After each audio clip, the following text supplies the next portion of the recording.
Halo semua, di video kali ini saya akan berbagi tentang satu aksi korporasi yaitu obligasi wajib konversi. Nah, kalau Bapak Ibu punya cita-cita suatu saat bekerja di pasar modal, itu pasar modal tuh nggak cuma sekuritas, nggak cuma manajer investasi. Ada lagi yang disebut dengan underwriter. Underwriter atau bahasa kerennya sekarang IB, investment banking gitu. Jadi pada dasarnya underwriter ini memberikan konsultasi kepada perusahaan-perusahaan, memberikan saran, oh ya kalau kondisi kamu seperti ini, maka kamu sebaiknya menerbitkan saham atau menerbitkan obligasi, kemudian proses penerbitannya itu dibantu gitu. Nah, itu namanya underwriter. Ini lebih langkah daripada MI sama broker gitu ya. Kalau MI mungkin ada banyak, broker ada banyak, maksudnya sudah tidak banyak. Ini underwriter lebih sedikit lagi gitu, karena skill yang dibutuhkan tuh itu sangat tinggi ya. Nah, jadi kalau kita berbicara pendanaan atau funding gitu ya, dari pasar modal itu ya bisa dengan cara menerbitkan surat hutang, apakah yang penawaran umum seperti obligasi atau private seperti MTN, medium term notes, atau menerbitkan saham. Nah, ini sebetulnya berita cukup lama sih, 1 tahun yang lalu. Di Kontan Februari 2023, itu ada berita KF Kimia Farma itu bakal right issue. Ya, kalau right issue itu biasanya adalah menerbitkan saham. Tapi malah menerbitkan OWK, obligasi wajib konversi. Obligasi kan artinya hutang. Jadi sebetulnya ini pendanaannya dengan saham atau hutang gitu. Nah, penyebutan saham di sini bukan rekomendasi buy, sell, atau hold. Dan setahu saya sampai dengan video ini saya buat sepertinya permasalahan di perusahaan ini masih maksudnya masih cukup menantang gitu ya. Nah, right issue itu kalau bahasa hukumnya hak memesan efek terlebih dahulu. Jadi kalau misalkan saya punya perusahaan, perusahaan ini punya saya katakan 75%, istri saya 25%. Nah, kemudian butuh modal nih. Butuh modal gimana? Jadi saya mau terbitkan saham, masyarakat bisa masuk. Kalau misalkan saya tidak keberatan saham saya turun dari 75 ke 50, belum tentu mitra saya, misalnya contoh istri saya, mau 25 jadi 10. Kenapa? Karena bisa saja dia itu tetap ingin mempertahankan pengendalian di perusahaan. Nah, jadi bagaimana caranya supaya penerbitan saham baru tersebut tidak sampai merugikan kepada pemegang saham existing. Pemegang saham existing itu harus dikasih hak. Jadi kalau misalnya perusahaan mau tambah modal, kamu mau tetap maintain percentage-nya, ya sudah, kamu punya hak untuk jalankan duluan. Kalau kamu tidak mau, hak tersebut bisa kamu jual, ya, atau kamu biarkan sampai expired. Nah, itulah disebut dengan right issue.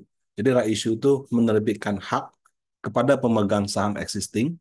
Kalau dia mau tambah modal, boleh dia duluan. Kalau dia tidak mau, baru sahamnya itu, baru right-nya itu, kalau dia tetap mau uangkan, dia bisa jual kepada masyarakat. Nah, right bisa ditebus jadi saham, bisa jual kepada orang lain, bisa juga dibiarkan sampai jatuh tempo, nggak laku, bisa juga. Ya. Nah, jumlah lembar saham yang beredar itu akan bertambah ketika ada right ditebus. Nah, itu right issue ya. Nah, sementara OWK sesuai namanya adalah obligasi yang wajib dikonversi jadi saham. Jadi eh, kalau obligasi wajib loh, ada kata wajibnya. Artinya kalau orang berhutang, tapi nanti pada saat jatuh tempo pokoknya nggak dibayar, tapi tukar dengan tidak dibayar uang tunai, tapi dibayar dengan saham perusahaan. Nah, jadi selama belum jatuh tempo, maka pemegang OWK itu seperti halnya pemegang obligasi, akan mendapatkan kupon. Nah, jadi kalau secara teori OWK itu bisa dikatakan seperti saham preference gitu. Kenapa saham preference? Saham preference itu perusahaan mau untung atau mau rugi, dia tetap akan mendapat dividen. Beda sama pemegang saham biasa. Kalau pemegang saham biasa kan kalau rugi nggak dapat dividen. Kalau pemegang saham preference, ya mau untung mau rugi tetap dapat dividen. Tapi karena preferensi itu, hak suara dia lebih kecil. Ya, jadi misalnya kalau pada saat voting, hak suara dia nggak ada. Nah, di Indonesia setahu saya tidak ada saham preference. Karena di kita nggak ada praktik seperti itu. Memang ada seri A, seri B, seri C, seri D, tapi biasanya itu cuma di harga sih. Nah, kalau di yang ada di Indonesia itu adalah multiple voting shares. Ya, contoh adalah Goto. Nah, jadi waktu di Goto mereka terbitkan sekaligus dua kelas, ya. Yang satu kelas NVS, di mana lembar sahamnya satu, tapi hak suaranya 30. Gitu. Nah, jadi ibaratnya satu orang pegang satu lembar cuma punya satu hak suara, dia pegang satu lembar punya misalnya 30 hak suara. Nah, karena preferensi itu, dia di lock up-nya lebih lama. Kalau saham biasa itu di lock 8 bulan setelahnya sudah bisa dijual. Kalau yang punya hak untuk voting share lebih tinggi itu di lock 2 tahun baru bisa dijual. Nah, setelah kalau nggak salah ada ketentuannya sih, setelah sekian tahun itu nanti otomatis dikonversi jadi saham biasa. Nah, mengacu kepada prospektus KF yang saya akses 1 Februari yang lalu, 2023 ya, bukan 24 ya. Nah, 1 juta lembar KF, jadi pemegang saham KF yang existing, itu per 1 juta lembar akan dapat 58.536 rights. Yang dapat ditebus jadi OWK maksimal 27 Februari 2023. Jadi dia singkat ya, nggak lama ya. Jadi pemegang saham lama dikasih hak, cuma hak dia untuk menebus itu cuma dikasih 1 bulan. Nah, satu right sama dengan satu OWK di harga 1025. Jadi eh, OWK tersebut memberikan kupon 5%, jatuh tempo 23 Februari 2028. Jadi misalkan saya apa namanya si pemegang saham existing yang tadi di sini negara punya 90%, masyarakat hampir 10%, maka saham ini saya akan dikasih sekian right gitu. Nah, per 1 lembar right itu bisa saya tukar menjadi 1 lembar saham KF di harga 1025 anytime. Ya, sampai dengan 22 Februari 2028. Nah, jadi kalau misalnya dengan contoh 1 juta lembar atau 10.000 lot, kita akan dapat 58.536 right, ya, di mana untuk bisa menjadi OWK kita mesti tebus dulu right-nya jadi OWK, ya. Jadi ada right jadi OWK, ada OWK jadi saham, 2 kali tebus ya.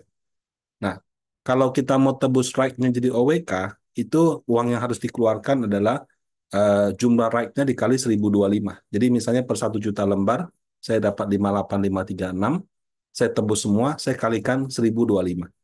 Keluar uang kira-kira 60 juta. Nah, kemudian kalau saya sudah keluarkan uang kira-kira 60 juta, setiap tahun saya akan mendapat kupon 5%, atau kira-kira 3 juta per tahun, yang dibayar tiap 6 bulan. Nah, kupon itu kena pajak 10%. Jadi yang diterima bukan 3 juta, tapi 3 juta potong 10%. Nah, ini berlaku selama 5 tahun. Artinya kalau saya pegang OWK ini, saya nggak tebus-tebus, setiap tahun saya dapat 3 juta sampai dengan 5 tahun. Nah, dari sejak hari pertama saya pegang OWK, sampai dengan 5 tahun, yaitu Februari 2028, itu anytime sahamnya bisa ditukar menjadi, sorry, OWK-nya bisa jadi saham. Jadi bukan pas jatuh tempo baru tukar. Tapi eh, anytime saya mau tukar bisa gitu. Dan kalau ditukar harganya itu 1025. Nah, misalnya harga pasarnya 1100 gitu. Saya bisa langsung tukar satu right, sorry, satu OWK jadi 1 lembar 1025, saya langsung jual dapat untung selisihnya. Bisa.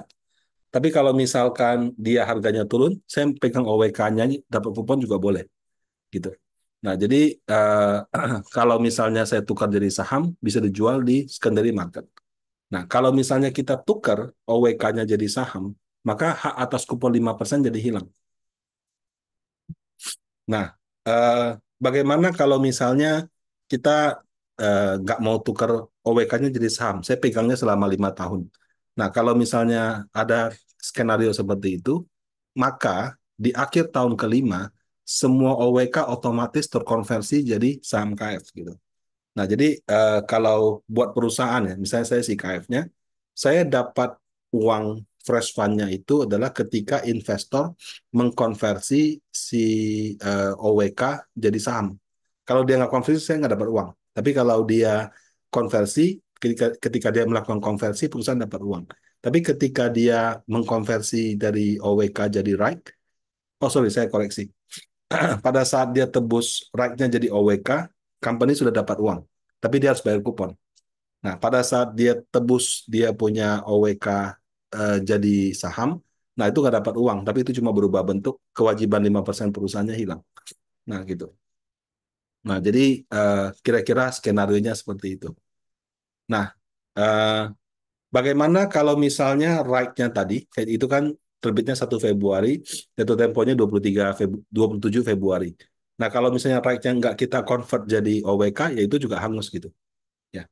Nah, kalau misalnya memang nggak mau tebus, itu sebetulnya right-nya juga ada uang, ada nilai uangnya, bisa dijual di pasar tunai. Biasanya kalau menjual right itu cuma bisa di sesi satu. Nah, aksi korporasi ini saya bilang unik karena menggabungkan antara hutang dengan saham. Nah, dalam bisnis itu biasa sih. Jadi kalau PT-PT yang nggak TBK, biasanya mereka pakai stock options gitu ya, atau opsi saham. Jadi belum dapat saham baru opsi untuk beli saham.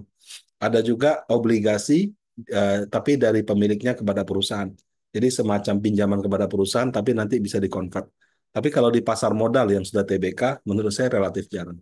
Nah, dengan cara ini saya lihat ya eh, aksi korporasinya oke, ya. Tapi baik atau tidak tentu balik ke perusahaannya. Bisa nggak dia memperbaiki kinerja? Karena in the end orang kan investasi mau untung.